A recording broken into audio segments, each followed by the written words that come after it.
Hi everybody, Mike Pfeiffer with Pfeiffer Hobby Supply. I hope you enjoyed today's video, and we're glad to have you. Hey guys, Mike Pfeiffer with Pfeiffer Hobby. This is like an afterthought video, kind of a how-to, but I'm going to show you how I installed Woodland Scenics gooseneck lights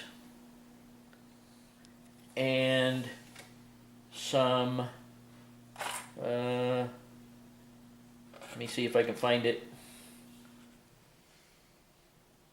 some LED stick-ons in the engine house I've been working on that I'm going to do a video on later out on the layout.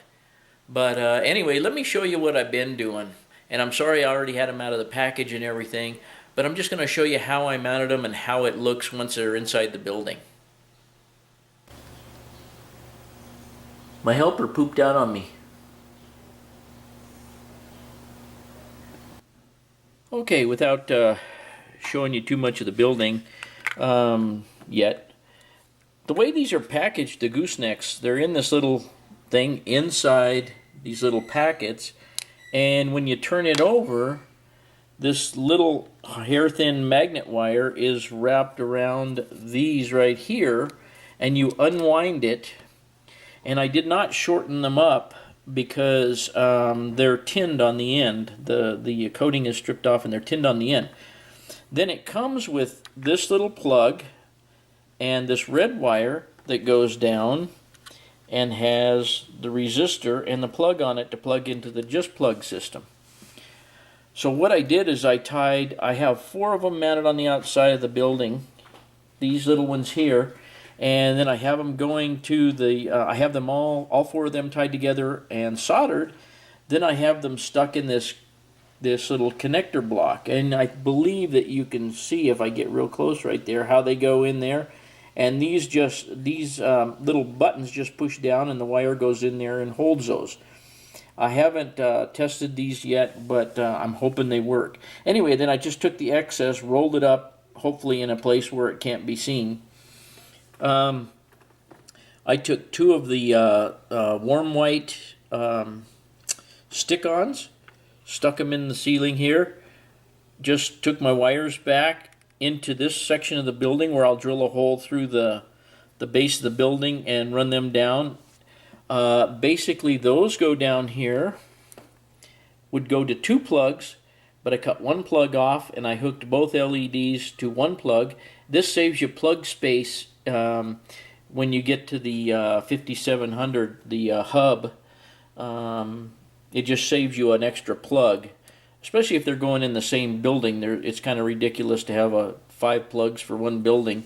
So basically what I have is the outside lights on this little plug, and I have the inside light on this other plug. And hopefully we'll see how this works. But anyway, to mount these little guys, and I realize the building's upside down, I drilled about a number 73 hole in there, and then all I did is you just stick the wire, feed the wire through, and then I just put a dab of super glue on it, and then just stick my thumb like that and held it up against the building. And I believe in this angle here, let me get a pointer of some kind. We'll use my tweezers since they were right here. That little yellow thing right there is the LED. So that gives you an idea how small they are.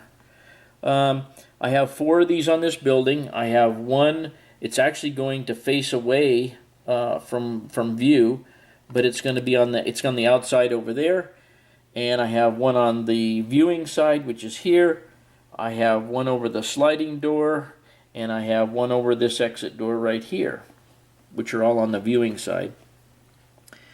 I think you can also see that I've added some detail to the inside of the building. We'll get into that when I get it on the layout out here. But basically running the wires, I just ran it up the wall, put a little dab of super glue, started running it across, put a little dab of super glue here and there, and the same thing with the thick wires. Ran them over here. I'll tilt this up. Ran them down the wall here, once again super glued to the wall, and super glued here. That little wire, super glued there. Super glued these 2 wires to the doorway. ran my red wire from my plug over here along the roof, and I've got it right here to go down through the same hole.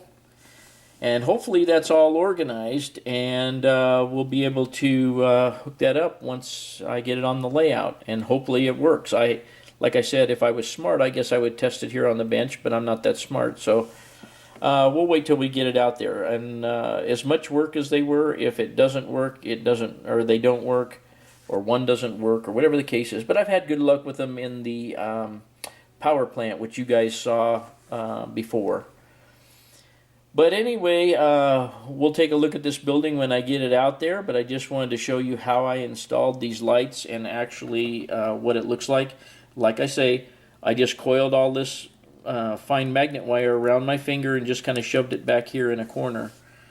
And I think it's going to give a nice effect to this building, but we'll find out. Thanks for watching, guys, and I hope that helps you installing these lights on any structure you may have.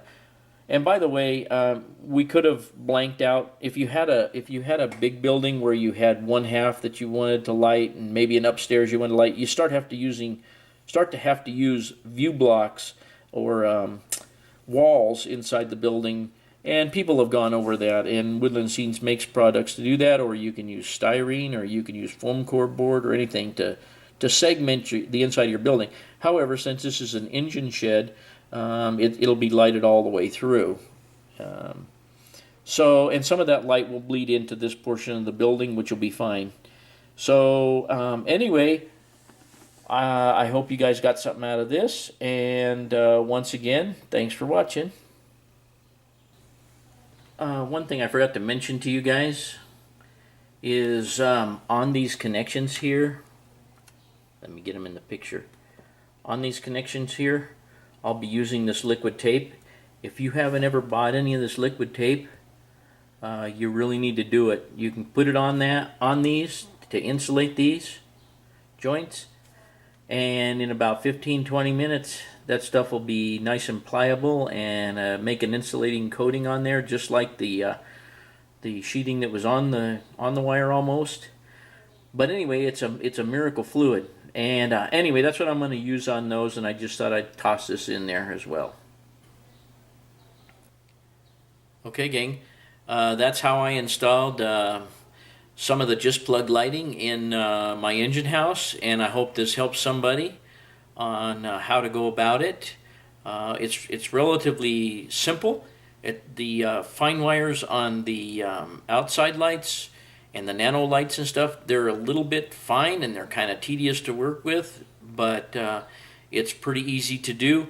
Your temptation is to cut off that magnet wire, but I wouldn't. I would just try it. If you can get rid of the slack, I would roll it up and get rid of the slack, because it's really fine wire, a super fine wire actually, and I would be afraid of breaking it if I handled it too much. And like I say, it's stripped and tinned on the end, so that makes it easy to connect to the connector. So anyway, I hope you guys enjoyed this video today, this little how-to, and as usual, thanks for watching.